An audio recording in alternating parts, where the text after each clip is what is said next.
So this is part 2 of our T56 transmission installation, and it's time to cut out the tunnel. We have our little heater going because it's cold in here, and as you can see I set up a laser level to try to get about where I'm going to cut my line, which I'm just going to draw with a Sharpie that line and then make my cut. So at the back of the tunnel, because this was originally an automatic car, this is quite a bit lower than on a manual car, and I figured I'm going to make my cut right about here.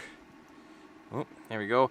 I'll make my cut there because that gives about an inch that I can play with. I can lift the metal, I can do whatever I need to do.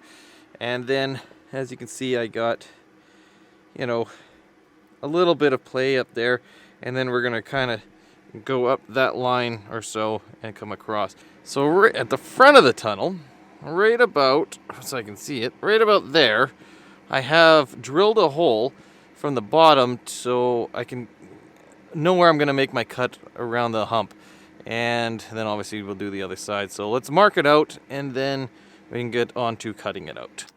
We're going to start by using the air cutoff wheel, and we're going to do that along the top of the tunnel because it's very tight in there. Then we're going to bring the electric cutoff wheel and do the sides, and I think that'll be a little bit easier. So there it is. We have a hole in the floor. It actually cut out much easier than I thought it would. I mean, I guess angle grinders will cut through that like butter, and it did. This was useful to take out. I mean, it just bolts onto the top there with just one screw. So I'll take that off. It makes life much easier. Here's the panel. We got it in a full sheet, so if we have to, we can use it again later. So there's the McLeod flywheel that I'm test fitting. Now it is a super tight fit. You can't just throw it on there, slide over the crankshaft. It doesn't work. You have to like thread in one of the bolts first, and then screw it on, and it like presses on, which is an extremely tight tolerance. I don't really like that, but that's the way it is. Unfortunately, I have to take it off to put my Bellhousing, the block shield on it. And so I don't know how I'm going to get that off very easily. You can also see my Power Master starter and the heat shield that I built. So that works nice. But yeah, next step is to throw the transmission on a jack and see how much room we have. So under the car we have our QuickTime 6023 Bellhousing installed. I actually thought there'd be a little more room to the bolts, which there actually isn't a whole lot of room. It looks like it's pretty good from here, but really installing was a little more difficult. Obviously I removed the flywheel. That was a bit of a bear to get off considering the tolerances. I have to make some adjustments for that, but I may also pick up some hex nuts, some grade 8 ones, just to make this easier to put this on. So Bellhousing in. I had to unbolt the exhaust because I'm not so sure this is going to be easy to get my transmission under here. We'll see. I'll show you what I got going on. So I bought this transmission jack from Princess Auto. Shout out to them because this was not on sale. Regular price $230, and I simply said, hey, can I get a discount? And even though it wasn't on sale, I recently missed one back in like August or September, and they sold it to me for $150. So thank you, Princess Auto.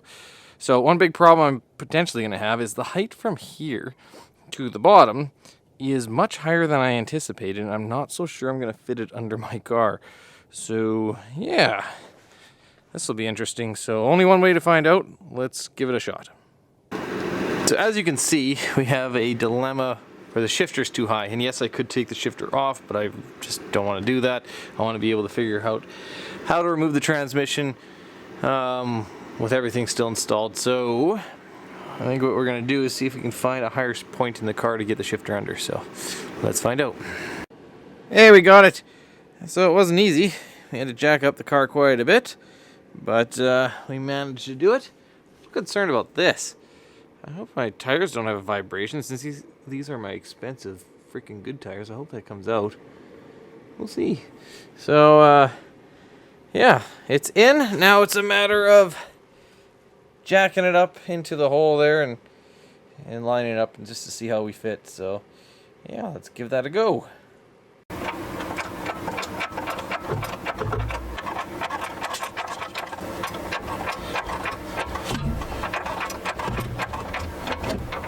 So that's let's take one. As you can see, I'll need a little bit of a trimming or bending right here, and then I think that'll give us enough room that we can line it up and push it in. So let's do that.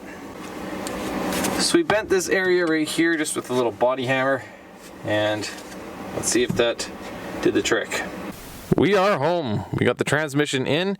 You can see it's bolted to the bell housing. The tail shaft is resting on a jack stand. I will show you just how high it sits so you can have an idea of why we have to cut the tunnel out. I'll also show you the clearances. So the left side is really good. The right side, we're going to have to make some adjustments and just bend the metal up. I don't think we have to do any more cutting. So that's good.